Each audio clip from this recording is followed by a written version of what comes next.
Mi nombre es Luz Mary Urrego Agatón. Eh, Me vine de Villavicencio Meta en el año 1980. Yo llegué acá, me vine para el Guayare porque mi compañero, él se vino en el año 78 para San José del Guaviare. Terminaba su bachillerato y el deseo de él era estudiar en España.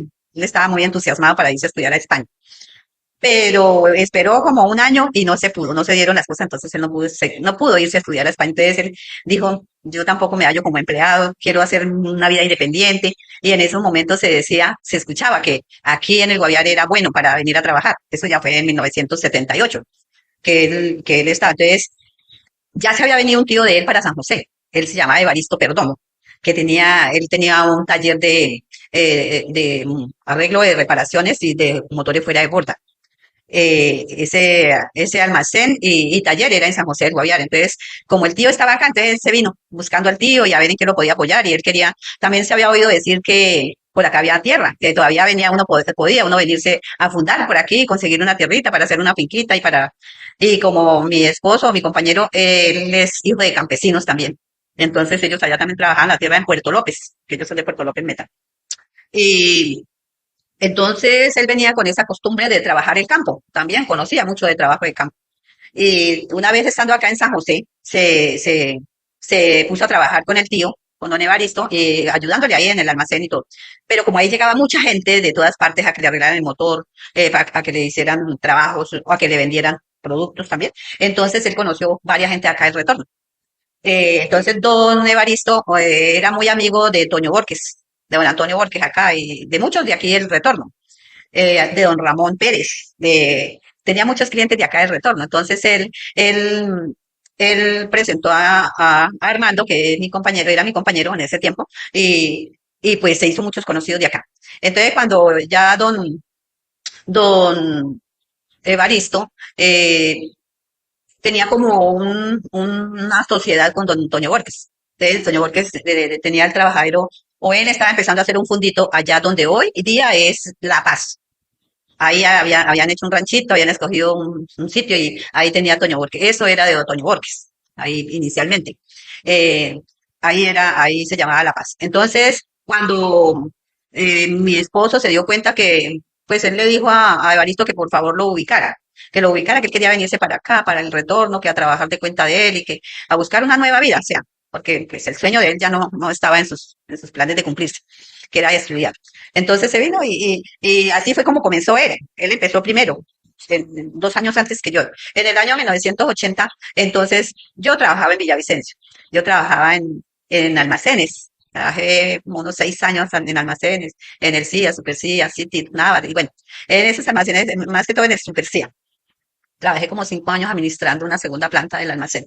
Y pues, pero como yo, cuando mi esposo se vino, yo quedé esperando mi primer hijo de él, a James. Entonces, yo quedé en embarazo y después tuve a mi bebé y me tocaba, pues, yo trabajaba, me tocaba dejar el niño a mi suegra, él por acá. Entonces, se pasó un año así, esperando a ver qué pasaba, pues, mi esposo tampoco no se ubicaba todavía.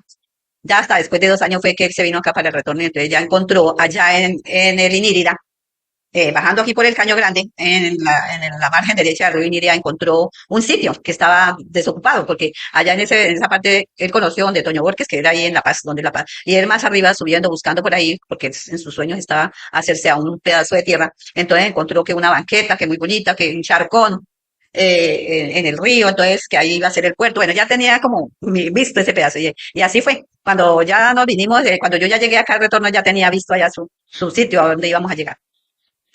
Entonces, eh, después de varias esperas y sueños de saber si él se quedaba por acá o no, bueno, a lo último yo le dije, bueno, es que a mí me queda tan difícil tener el niño aquí, donde la abuela paterna, ¿no? Porque era con doña Antonia, la abuelita de mis nietos.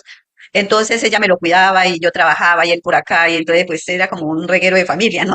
Entonces yo le dije, no, yo quiero que nos reunamos, o si vamos a seguir a hacer una familia, pues vamos a unirnos y lo que nos toque hacer yo hago. Entonces dijo, no, ¿cómo se va a ir usted por allá? Yo no pienso venirme del Guaviare todavía porque yo no he hecho nada. Hasta ahora voy a empezar. Entonces decidimos que yo me venía. que yo me retiraba del trabajo y renunciaba y así fue. El primer viaje que hice para acá, para San José, fue en una avioneta, de esas de un solo motor, porque había de un motor y de dos motores, me parece que eran, avionetas pequeñas. Una era de 3 pasajeros y las otras eran de 5. Cuando yo me vine, nos vinimos en una de 5 pasajeros. Pues ya mi esposo fue, me trajo y ya él también se había pues conocido con otro señor, entonces ellos se hicieron 5 socios, ¿sí? 3 hermanos y 2 particulares, amigos. Entonces se reunieron entre todos, reunieron una plática y se compraron un motor fuera de borda y nos vinimos. O sea, en ese viaje ya me vine yo, ya llevaba 2 años de estar por acá. Entonces, alistando cosas y mirando cómo era que íbamos a empezar.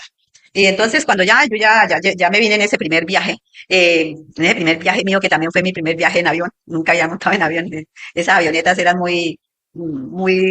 como muy suaves, o sea, suaves, digo yo, como muy livianas, más bien. El viento las movía para todos lados y uno le parecía que se iba a caer de ese aparato. Y bueno, mientras estaba bien el clima, no había problema. El problema era cuando estuviera lloviendo y estuviera haciendo borrasca.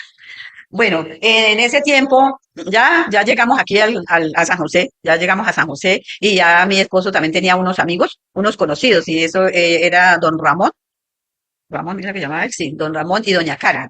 Ay, no, perdón, don Roberto, Roberto Acosta y doña Carmen. Ellos eran esposos y tenían varios hijos y vivían en San José y también tenían un taller de construcción de barcas, de lanchas. Ellos construían las lanchas, las canoas metálicas y todo eso, y soldaban y hacían todo ese tipo de trabajos. Entonces, tenía mucha relación con el trabajo que hacía el tío y con lo que Armando hacía, entonces se conocían. Y ahí se hicieron como socios. Entonces, en ese tiempo lo llamaban plantero a la persona que le daba una remesa, unas herramientas a alguien para que fuera a trabajar.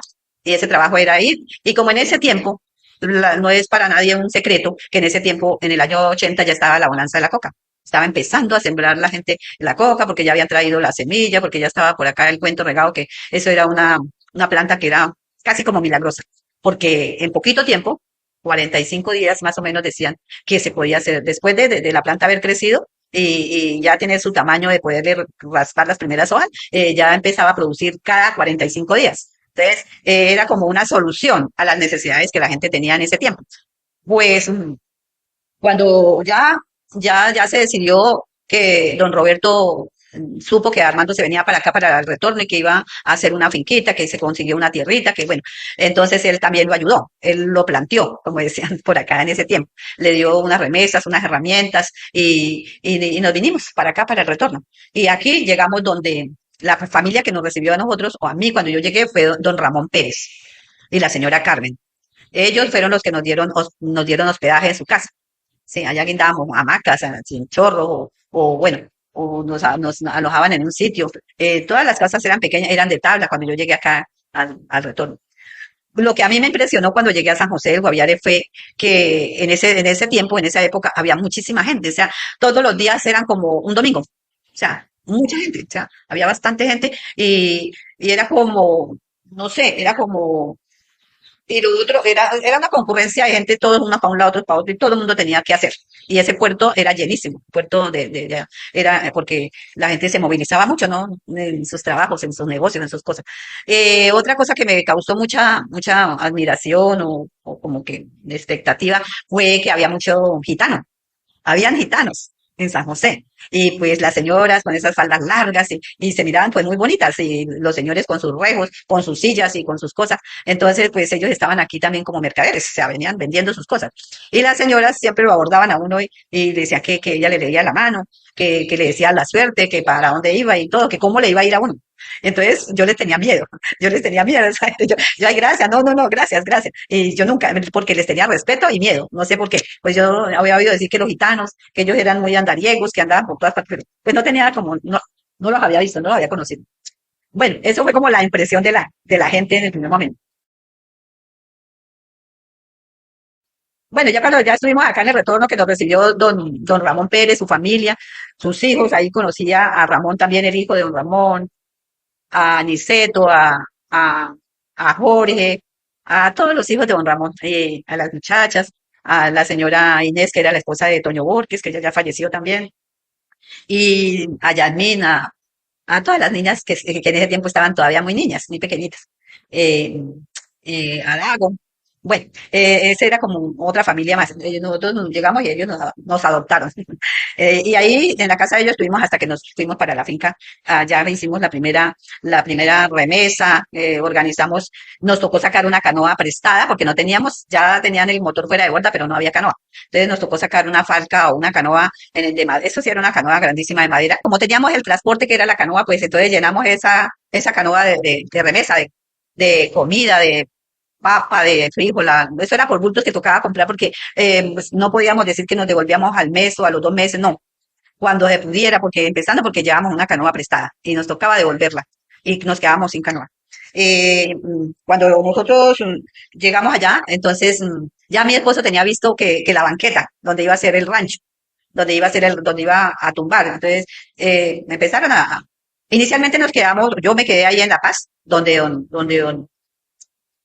Toño Borges nos dio un rancho para que estuviéramos ahí. Ahí estuvimos prácticamente un mes, mientras ellos subieron a tumbar, primero a desocolar, después a tumbar el sitio donde iba a ser la casa, donde íbamos a hacer la casa. La ubicaron al pie de un cañito que después la llamamos Caño Cristales, porque era el agua claritica. La banqueta estaba al pie de ese caño. Y ahí hicieron el rancho. El rancho era una enramada con un zarzo, eso sí, el zarzo sí muy bien hecho, de yaripa de yaripa de chuato. Pues las paredes sí era sin pared, era solamente las columnas, es que llaman, sí, las columnas y el encierro únicamente era para la cocina, como para que el viento no dejara cocinar. El resto, la cama y todo eso era en el zarzo porque pues había peligro de animales. Entonces, nos subíamos a dormir allá al zarzo todos. Eso era como gitanos, ¿verdad? En todo caso, la casa siempre era grande y se hicieron varias, dos o tres casitas con zarzo. Entonces, en la casa como donde estaba la cocina y el comedor, entonces ahí era como para la familia y para los que, y en la otra enramadita también con zarzo para los obreros. Y los que tenían hamaca, pues colgaban su hamaca. Entonces, así fue como iniciamos, llegando a tumbar y acabar con la selva, porque eso fue lo que hicimos en un principio. Desafortunadamente, en ese tiempo lo mirábamos como una opción de vida, también como con la cacería de los animales y con la pesca y con todo, sino que muchas veces lo que yo miraba era que las personas cuando iban a cacería y encontraban las manadas como de cajuches o de saínos o así, los animales que andaban en manada, entonces como que no sé, se emocionaban tanto con la cacería que mataban más animales de los que iban a consumir.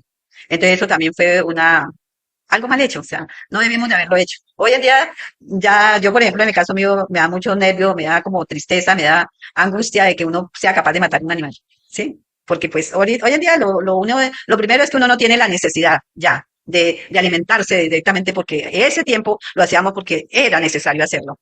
Era la proteína, era con lo que la gente se alimentaba, la pesca, la caza y todo. Y también el consumo de las frutas. Hay veces aprendimos porque inicialmente también con nosotros bajó dos indígenas, César y Guillermo, dos muchachos. Ellos eran de San José, de donde don Roberto Acosta. Entonces ellos se quisieron ir con nosotros. Y ellos nos enseñaron cómo se aprovechaban las semillas. Entonces a mí me enseñaron a hacer la chicha de patabá, a hacer el jugo de azaí, a hacer los envueltos, qué hojas coger para envolver los envueltos allá, que la hoja de lengua de vaca, que la hoja de yarumá, algo así. Y todas esas hojitas se podían hacer, hasta la de platanillo, la podía uno utilizar para envolver los envueltos o para hacer los tamales o bueno, lo que uno tuviera que hacer. Pues entonces nosotros fuimos en un inicio muy destructivos y la selva pues se agotó tanto que hasta el agua después se escaseó. Pero en ese tiempo era la opción de vida. O sea, todo el mundo llegamos con esa esperanza de tener una tierrita, de hacer un fondo, de tener en dónde sembrar, porque eso sí, comida, después de que nosotros llegamos, íbamos bajando por cada trabajadero, digámoslo así, en cada puerto que llegábamos y que teníamos que parar, nos brindaban hospitalidad. La gente era muy amable, si tenían una agua panela, eso le daban a uno, un tintico, una agua panela, una comidita, que un envuelto, que un café, bueno, lo que hubiera. Eso sí, la gente era muy amable, muy atenta y le daban a uno también. Si uno llegaba a una casa que había gente, estaba habitada, entonces lo acogían. Y también tenían semillas. También se compartían las semillas. Yo me acuerdo que uno llegando decía, ay, llévese estas semillitas de naranja, de papaya, de aguacate, tome, llévela, que eso ustedes las van a necesitar. Y sí, uno llegaba con esas semillas. Nos dieron también chonque, batata, avena. todo eso, el bore, que para cuando uno tuviera cerdos, nos regalaban hasta la parejita de pollito, que la pollita y el pollito, que para que tuviera, que creciera y cantara el gallo en el gallinero.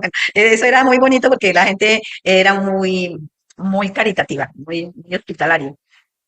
Así fue como empezamos y llegamos a tener nuestro fondo. Eso lo hicimos allá en la vereda. Hoy en día se llama Salto Gloria Bajo, por el, bajando Caño Grande, cae a Liniria y sube por el Liniria y llega uno a Salto Gloria. Es muy bonito todo eso, o sea, era tan como que esa selva, bajar por ese río, pues para mí que yo no conocía la selva ni nada, pues era como intrigante a la vez. O sea, uno decía que belleza, que muy bonito todos esos paisajes y también uno miraba ahí los animales y si uno bajaba como nosotros en un tiempo cuando fue verano, nosotros gastamos 8 días y hasta casi nos da los 10 días por el camino, bajando. Sí, por el caño hasta llegar allá. Gastamos como 8 o 10 días bajando y nos tocaba quedarnos a donde nos cogiera la noche.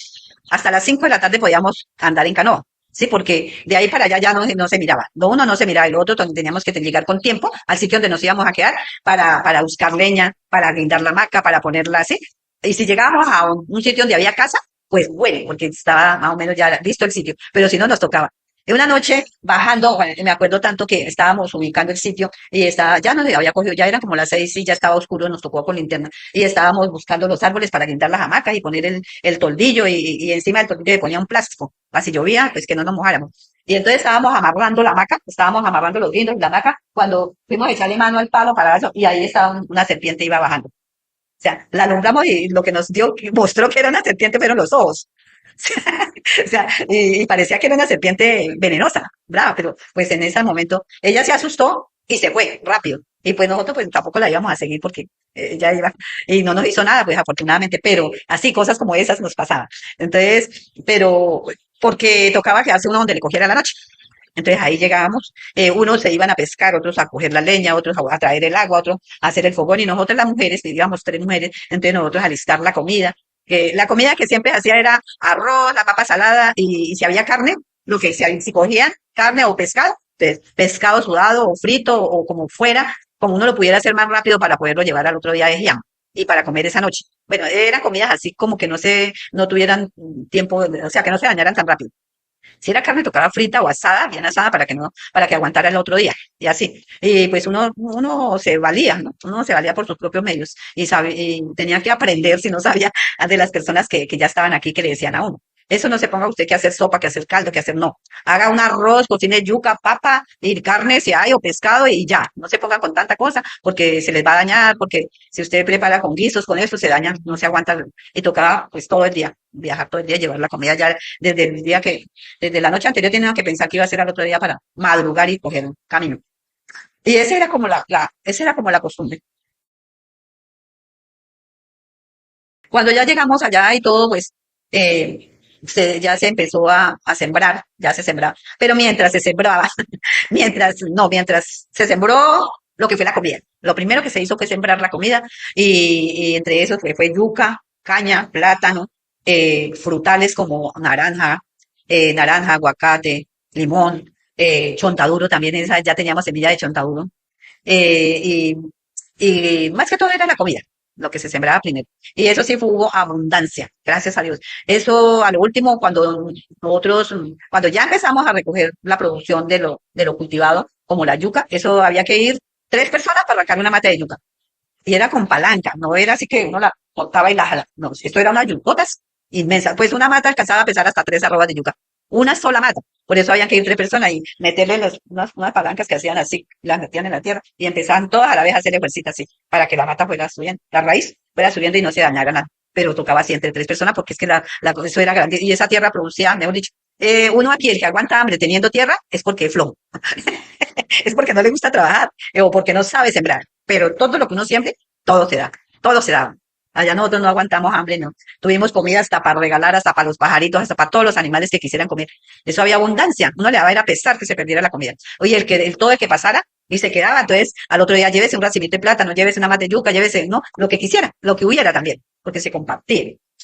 Eso fue así, pero mientras también, como le decía, mientras las matas crecían, mientras se producía y todo, pues también hubo escasez. Entonces, que se acababa la remesa, que se acababa el arroz, que se acababa los frijoles, que se acababa la pasta, que se acababa todo. Entonces le tocaba a uno bregar. A mí, como ellos iban a trabajar y a mí me tocaba quedarme en la casa con las otras señoras, con dos mujeres más que llegamos. Entonces, a mí me gustaba mucho la pesca. Entonces, alistábamos lo que era las arepas. Cuando había arroz, pues se hacía algo de arroz, o si no, pues tocaba la arepa, la yuca cocinada, si había yuca, porque en ese tiempo todavía no había bastante, porque esta hora estaba sembrado. Entonces hubo escasez. Auyama, que era lo que más producía rápido, la auyama es lo que más rápido se daba. Entonces, a veces cogíamos la auyama, la cocinábamos, y con lo poco que había, entonces yo me iba en un potrillo pequeño a pescar. Y con el mismo, bueno, eso sí se sacaba buen pescado en ese tiempo en los rebalses, porque eso era de rebalse en el caño grande. Ya abajo ya era el Inírida. Entonces el Inírida, cuando se crecía, eso se rebalsaba por todo lado. Y llegaba a veces llegaba el rebalse, llegaba hasta cerca de la casa. Y se crecía el cañito que había en la casa y había bastante pescado. Entonces yo me metía en una canoita, en un potrillo, y me iba hacia el fondo y yo sacaba el guaracú, sacaba la palometa, sacaba el yamú, todo anzueliado. A mí me encantaba pescar, entonces y eso sí me tocaba ponerme una camisa manga larga, pantalón, porque eso era un zancudero, eso no podíamos casi el zancudo. Y por eso también me dio mucho paludismo. O sea, a mí casi me mata el paludismo allá, porque pues yo tenía que también ayudar a buscar. Cuando íbamos a pescar, entonces y del mismo pescado que cogíamos, nos tocaba sacarle la grasa del pescado para poder hacer el arroz, porque ya se había acabado el aceite. O sea, sí, cuando se acababan las cosas, uno tenía que ser recursivo, sacarlas de donde fuera. Entonces, la grasa del pescado nos servía para hacerle el arrocito, para que quedara bueno. Y así nos tocaba como mirar a ver cómo de qué manera íbamos nosotros a ayudar, pero nunca se aguantaba hambre. O sea, siempre había algo que comer. Después de ya estar ubicados allá en la finca, haber sembrado la comida, pero que también al lado de la comida se hicieron unas tumbas para sembrar la misma coca, que en ese tiempo era un secreto, eso era como un secreto para la gente, que nadie fuera a saber que uno estaba sembrando esas matas, porque era como perseguido, pero la gente sembraba las maticas porque sabía que tenían un recurso más adelante. Entonces, se hicieron varios tumbados, como decimos nosotros, varias desocolas y se tumbó y se hicieron varios lotes pequeños, porque en ese tiempo no se podían hacer lotes más grandes de 2 hectáreas, eran tumbados pequeños. Entonces se hicieron varios lotes. Porque también para evitar que se vieran de lo alto los aviones, que en los aviones o en los helicópteros, cuando ya se empezaba a saber que había mucha coca sembrada acá en el Guaviare, venían y entonces si miraban muchos descumbres, entonces era el peligro. Entonces por eso la gente era recursiva y hacía lotecitos pequeños. Entonces se hicieron tumbas y se tumbaron varios lotes. Y mientras a nosotros siempre nos tocó duro, porque como no teníamos transporte, ya se había acabado la remesa y ya empezó las matas a producir y ya había que hacer, entonces nos tocó hacer una canoa. Nos tocó hacer la propia canoa entonces ellos encontraron un achapo grandísimo. No estaba tan grueso, la canoa no salió tan grande, pero en esa canoa nos pudimos venir. Esa canoa tenía como 14 metros de largo y no quedó tan ancha porque el palo no era grueso, no era tan grueso, pero nos sirvió. Nos tocó hacer la canoa, o sea, ellos mismos la hacían y la quemaron, la abrieron y bueno, con todo lo que toca hacerle para poder. Y hicimos la canoa. Digo hicimos porque mientras ellos trabajaban, nosotros llevábamos el almuerzo, les llevábamos la comida, la limonada y los teníamos. Entonces eso fue trabajo mancomunado, o sea, fue un trabajo de todos. Mientras unos hacían una cosa, otros hacíamos otra y estábamos pendientes de la casa, de la leña, del agua, de que no faltara la comida para cuando llegaran los trabajadores tuvieran su alimento ya listo en la mesa. Y todos cumplíamos con nuestro deber, cada uno hacía lo que tenía que hacer. Después de que ya pasó el tiempo y se dieron buenas cosechas, y pues nos fue bien, digamos, nos fue bien porque tuvimos una solvencia económica. Ya la vida se mejoró, ya nosotros ya teníamos más producción, ya había más gente, ya nos tocaba duro, sí, porque eran hasta 25, 30 obreros los que había que ocupar como en el tiempo de la recolecta, ¿no? Era por tiempo, no era constante los 30 obreros, pero cuando habían cogidas, como dicen, entonces había que traer gente y se iba bastante mano de obra. Y, la, y, y cuando ya se terminaba la cogida, entonces sí se venía la gente para acá, para el pueblo, a buscar venta, a ver cómo se hacía. Aunque hubiera ya aunque allá había arroz, había maíz, había plátano, había yuca, uno trataba pues decíamos nosotros, qué bueno que se pudiera sacar estos productos y venderlos. pero no, o sea, no daba la base, o sea, uno se venía con una canoa llena y cuando como el peso de la canoa hace que el recorrido sea más lento, entonces se gastaba mucha gasolina, mucho combustible, entonces no compensaba lo que le pagaban a uno, porque nosotros hicimos el ejercicio, nosotros a veces nos vinimos con la canoa llena, llena de plátano, de maíz, de yuca, pero cuando llegamos aquí la yuca ya venía negra, ya estaba negra por el sol o porque ya llevaba varios días de cogida, entonces no servía. Ya tocaba ir a regalarla. A veces la gente, a veces ni regalaba porque una yuca negra casi no sabe a nada, ya no sirve para consumirla. Bueno, a veces tocaba, y el maíz solamente servía cuando venía seco, porque el maíz seco, pues sí, no se daña, pero el plátano, así todo, entonces no compensaba, entonces no se podía, no era rentable traer comida para vender acá porque quedaba muy lejos. Nosotros gastábamos un día completo para bajar. Si nos íbamos de aquí a las 5 de la mañana, estábamos llegando allá a las 6 de la tarde, al puerto, en voladora, a lo último, ¿no? Cuando nos íbamos derecho, que ya, cuando ya se nos arreglaron las cosas, nos dieron los recursos, ya pudimos comprar una voladora, que es diferente a una canoa. Al principio sí fue en canoa todo el tiempo hasta cuando ya empezaron las cosas a mejorarse. Pero la canoa sí duraba. Cuando menos se gastaba la canoa, gastaba 2 días. Pero cuando era verano gastábamos hasta 8 o 10 días para llegar allá. Entonces, porque el caño se seca, porque los palos caídos en el caño no dan paso, bueno, los areneros, los arenales, bueno, todo eso influye. Y yo me vine primero de la finca fue porque mis hijos estaban ya para ponernos a estudiar. Ya tenía mi hijo, el mayorcito de los tres hijos de Armando, él ya tenía como 8 años y todavía no empezaba a ser primero, de primaria. Entonces ya él se estaba pasando el tiempo de empezar a estudiar, iba a completar los 8 años y no había empezado. Y el niño menor, pues ya tenía 3 añitos también, no, él ya tenía más. Se llevaban 3 años cada uno. Y como 5 años tenía cuando yo me vine con ellos para acá, para el pueblo. Y me vine de la finca precisamente fue para colocar a los niños a estudiar. Yo me vine adelante de mi esposo. Él sí se quedó allá en la finca, trabajando. Y siguió. Yo cuando vine acá al pueblo, entonces ahí sí fue cuando yo ya llegué acá al pueblo con mis hijos. Entonces, bueno, que ya estaba el hogar infantil, ya estaba la escuela. O sea, en el tiempo que yo llegué aquí, pues, ahí sí como dicen, yo llegué en el año 80, ya los que llegaron primero ya me llevaban más de 20 años. O sea, ya este pueblo ya tenía 20 años, prácticamente cuando yo llegué, porque del 60 al 80 son 20 años. Entonces, como digo yo no fui prácticamente como la fundadora, pero pues desde el año 80 hago parte de la historia porque de ahí para acá ya han pasado 45 años. Sí, por ejemplo, al día de hoy, ya son 45 años. Entonces, uno ya se siente como de aquí. O sea, ya llevamos 45 años, yo ya soy de acá, de retorno. Entonces, para venirme para acá, para retorno, ese fue el motivo, que mis hijos se crecieron y ya teníamos que pensar en la educación para que ellos estudiaran. Entonces, por eso yo me vine acá. Compramos un lotecito, allí acá en el centro, compramos un lotecito, que esos lotes cuando los vendieron ahí eran para una plaza de mercado, no eran para hacer vivienda. Eso allá era para hacer una plaza de mercado y ahí eran las carnicerías y ahí vendían en chocitas, así vendían la verdura, vendían la carne en los ganchos, que eso era colgado ahí al aire. Uno iba y miraba las presas ahí colgadas en ganchos en unas varas y un palo grande redondo para partir los huesos y todo eso. Pero ese era el estilo en esa época. Todo el mundo, y ese sitio ahí lo había, creo que el corregidor que había antes, lo habían ordenado, o sea, o lo habían ubicado, o lo habían destinado para una plaza. Y al principio sí todo el mundo hizo, porque cuando nosotros compramos ese pedacito ahí, era un lote encerradito de 6 metros, como por 6 también de largo. Y ahí estaba hecho, ese localcito ya estaba construido. Ya tenía un tanquecito, un baño, una salita y una piecita ahí, todo encerrado.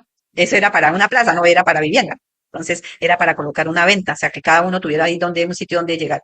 Pero la gente no lo hizo así. Después todo el mundo ya construyó. Cuando nosotros compramos ese lotecito, ya vivía gente por ahí, por ese sector. Ya tenían como viviendas, como. Entonces nosotros pues también como necesitábamos algo para estarnos, entonces compramos ese lotecito y ahí vivimos hasta cuando ya me pude pasar para esta casa. Que eso ya fue acá, ya fue en el año 90 y algo, en el 92. En el año 92, 93 me pasé para esta casa. Pero desde allá fue desde el 86. Yo llegué acá al pueblo ya a vivir nuevamente 86, 87.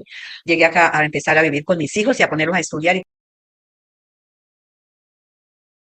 Una vez que yo llegué acá, de una vez a mí siempre me ha gustado estar como en la parte social. A mí me ha gustado mucho compartir, me ha gustado ser muy sociable con la gente. O sea, me gusta averiguar, me gusta conocer, me gusta saber cómo era todo. Entonces yo preguntaba. Entonces, como ya estaba el hogar infantil, entonces yo coloqué mi niño pequeño en el hogar infantil y el otro niño que ya estaba para estudiar a la escuela. En ese tiempo era la escuela Cuervo Arauz. Miguel Cuervo Arauz. Y ahí ya empezó mi niño a estudiar, ya yo me vinculé a la Junta de Acción Comunal. En ese tiempo la Junta de Acción Comunal hasta ahora estaba volviendo a retomar, porque decían que antes del 80 para atrás habían cosas, en el inicio de la fundación hubo mucho trabajo comunal. Hubo mucho trabajo comunal, habían cooperativas y habían cosas muy bien hechas, pero cuando llegó la bonanza de la coca, todo el mundo se abrió, como dices. Entonces, cogieron ese trabajo porque era más fácil, porque iban a ganar más dinero, porque era como una bonanza, ¿sí? O sea, era algo desconocido, todo el mundo decía que era muy bueno. Entonces, todos hasta los niños dejaron de estudiar o jóvenes que se iban a raspar, a buscar la manera de buscar plata, porque era conseguir plata. Yo me acuerdo mucho que cuando estábamos allá abajo en el fondo, habían muchachos que iban trabajando y ellos decían, no, es que yo apenas salga, venda, apenas me paguen esto, yo me voy a comprar mi revólver. Ellos pensaban eso. O sea, me compro mi revólver porque es que no, uno le toca defenderse, que uno le toca no sé qué, porque ellos como que ya se encaminaban por ese camino, por ese trabajo y ya querían cada día ser más eficientes. Entonces, uno los oía decir eso. Entonces, a mí me causaba curiosidad porque yo decía, pero ¿por qué para qué un revólver? No, porque es que eso, si uno se va de aquí para el pueblo, de pronto salen a atracarlo a uno, salen a algo, un animal o un tigre o algo, entonces uno también ya se defiende. ¿Sí? Era como eso, pero era con esa de tener plata y tener armas. O sea, pero en el inicio no fue era porque también se oía decir que había bandas delincuenciales. O sea, había gente que por malos negocios o por problemas familiares o algo, entonces se peleaban. O sea, se peleaban. No se hablaba de guerrilla tampoco en ese tiempo. Cuando yo llegué, yo no escuchaba hablar de la guerrilla. Eso fue como después del año desde el 84, como desde el año 84 para acá yo empecé, porque empezaron a bajar personas, llegaban a los sitios, a los trabajaderos y censaban a la gente, le preguntaban a uno todo de dónde venía y eso quedaba uno escrito en un libro. Todos los de los trabajaderos donde ellos llegaban, quedaba escrito en el libro, con nombre, con cédula, con todo. Yo me acuerdo que la primera vez que llegaron allá, que supuestamente era el ejército del pueblo, porque ellos se identificaban así, que nosotros somos el ejército del pueblo y venimos a ayudarle a la gente. Y sí, en ese tiempo sí nos ayudaban, porque ahí donde estábamos nosotros habíamos como unas 25 personas. Y de esas 25 personas habíamos como 4 mujeres. Y habían jóvenes, jóvenes digamos, entre los 15 y los 28 años. Y de ahí para arriba habían adultos, ¿sí? Entonces, entre esas personas habíamos enfermos de paludismo, había personas que se habían cortado, había otras personas que tenían unos nacidos en las rodillas y no podían caminar, habían enfermos, mejor dicho, habíamos enfermos. Y ellos llegaron como así, como en una brigada. Eso era una brigada, entonces llevaban peluqueros, llevaban médicos, llevaban hasta aparatos esos para tomar la muestra gruesa, para saber si usted tenía paludismo o no tenía. Bueno, llevaron cosas y nos llevaron medicamentos, hasta comida, hasta alimentos. Y esa vez también ellos bajando encontraron una danta y la mataron y la llevaban en la canoa.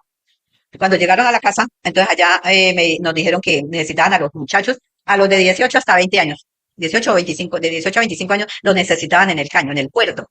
Y claro, nosotros asustados porque qué le irán a hacer a esos muchachos, se los van a llevar o qué. Pero era como la preocupación que teníamos porque que a ellos nomás. Entonces los llevaron para allá para el puerto y les hicieron cargar las comidas que traían. Traían, ¿cómo se dice? Alimentos. Traían alimentos, traían medicinas, entonces ellos necesitaban que alguien les ayudara, entonces llevaron los jóvenes y se trajeron. Y también para expresar la danta y traerla para que la aprovecháramos en la casa. O sea que esa vez nos trajeron medicinas, alimentos, nos trajeron médicos, nos trajeron de todo. Y yo tenía un paludismo, ahí me dieron, porque tenía de ambos a la vez. O sea, yo tenía vivas y tenía falciparum. O sea, me dijeron que lo único que me tenía viva era que de vivas tenía como 2 cruces y del falciparum tenía una. Que donde tuviera todas las completas, ya me había matado, o sea, el paludismo. Entonces, ahí fue cuando ya conocí el paludismo, que era eso. Entonces, bueno, yo me devolví en la historia. Bueno, ya después, así fue como yo conocí pues la guerrilla, o sea, y pues yo decía en ese tiempo, pero si eso es la guerrilla, pues es gente buena, o sea, tienen buenos ideales, porque ellos decían que la idea era que la gente que viniera a fundar estas tierras fuera gente trabajadora, que fuera gente que quisiera salir adelante, progresar, que no teníamos que hacerle mal a nadie, que todo el mundo tenía que ser respetuoso, que había que respetar unas normas, que sí, había que sembrar, pues a mí me pareció que eso era muy bueno, o sea, yo decía, pues bueno, hasta ahí me parece muy, muy bueno. Y hasta ahí fue donde ya después, como ya me vine acá para el pueblo, pues yo ya no supe más de qué pasó por allá con el cuento de la guerra.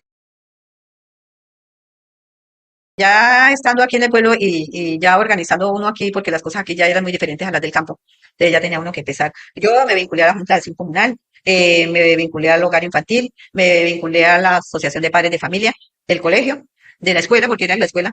Y ya después también, ya cuando la institución Cuervo Arauz ya no era suficiente para los niños, ya pasaron varios años. Uno de mis hijos ya estaba en quinto de primaria y el otro estaba en tercero. Entonces, ya hubo la necesidad de abrir otra escuela, o sea, otra escuelita, porque ya aquí en la Cuervo Arauz había mucho hacinamiento, habían más de 30 y 40 y algo de alumnos en cada salón.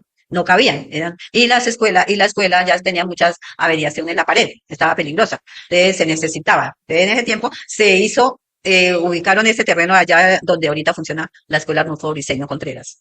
Y yo fui una de las que mis hijos juntos me los mandaban para allá, o sea, tenía que mandarlos para allá. Entonces, no, pues claro, uno se le formaba como un complique ahí porque que después de estar acá cerquita y tocar más lejos, o lo uno. Y lo otro era que había que llevarlo porque no cabía, no cabía. Entonces, bueno, nosotros con ese traslado para allá, pues entonces aquí como tenían en el hogar, en el colegio tenían un restaurante escolar, tenían convenio con el Instituto de Colombiano de Bienestar Familiar. Había ese convenio, entonces ellos les daban los alimentos para el almuerzo o para un refrigerio. Entonces, acá los niños decían, pero cuando ya estaban allá, ya no se podía. O sea, entonces, cuando nosotros llegamos allá con nuestros niños, que ya hicieron unas aulas y ya las pusieron al servicio y todo, entonces llegamos con nuestros niños y los profesores, habían pocos profesores, bueno, nos dijeron que tocaba sí o no llevarlos para allá. Entonces, se formó la Asociación de Padres de Familia. Ese tiempo me nombraron a mí presidente de la asociación. Entonces yo quedé como presidente de la asociación de allá, de la nueva escuela. Pues, ¿qué nos tocó hacer? Empezar a hacer todos los trámites, todas las gestiones para tener el restaurante escolar, para conseguir todo lo que necesitábamos, la personería jurídica de la institución, de la escuela. Bueno, nos tocó todo ese trabajo. Eso fue bueno, o sea, eso fue un trabajo bueno porque los padres de familia todos éramos como colaboradores, o sea, nos apoyábamos. Y la directiva se formó de un grupito de personas que eran conscientes de las cosas y conocedores de las necesidades. Entonces estábamos todos de acuerdo qué era lo que queríamos hacer. Y así mismo le solicitábamos a las entidades. Entonces, a la Secretaría de Educación se le dijo que nosotros queríamos tener nuestro restaurante escolar allá, queríamos tener nuestra junta de padres de familia y todo, para poder así gestionar nuestras ayudas. Y así fue como nosotros hicimos. E incluso que el Instituto de Bienestar Familiar nos daba para el restaurante escolar lo que era la comida, la minuta, las comidas y eso, pero nosotros como escuela, como padres de familia, teníamos que colocar los comedores, los menajes, las estufas, todo. Entonces, ¿de plata de dónde? Si no teníamos, entonces nosotros, yo tenía una grabadora grande y yo dije, no, pues vamos a rifar esta grabadora. Era una grabadora nueva que yo había comprado porque a mí me gustaba oír música, poner los cassettes y todo eso. Entonces, pues yo tenía mi grabadora y estaba nueva. Entonces yo dije, pues si ustedes quieren, yo puedo dar esa grabadora para que se rife. Y la rifamos y con lo que nos ganemos, pues vamos a comprar mandamos a hacer las mesas o mandamos a hacer, compramos el menaje, las ollas, las estufas para el restaurante. Y sí, entonces llenamos los talonarios y en ese tiempo estaba el ejército y había policía y había bastante ejército. Entonces yo hablé con el teniente de esa época de acá y yo le dije que estábamos haciendo, que por qué no, que qué manera él nos podía colaborar, porque estábamos haciendo una rifa. Entonces le dije, ¿cuántas boletas hicieron? Le dije, 1000 boletas. Entonces él me dijo, ¿y cuál es la ayuda? Le dije, no, pues si nos pueden ayudar a vender las boletas, sería muy bueno. O si ustedes nos pueden comprar cada persona una boletica, cada de sus integrantes, pues para nosotros sería de gran ayuda. Entonces dijo, vea señora, deme, ¿cuántos talonarios hicieron? Le dije 10 para 1000 boletas. Entonces deme 8 y usted quédese con dos, vendan ustedes dos y yo le respondo por estas 8 talonarios. Y hicimos como 1.000.000 de pesos. Creo que la boleta en ese tiempo era 1000 pesos. Bueno, no sé, en todo caso nosotros recogimos 1.000.000 de pesos en esa rifa.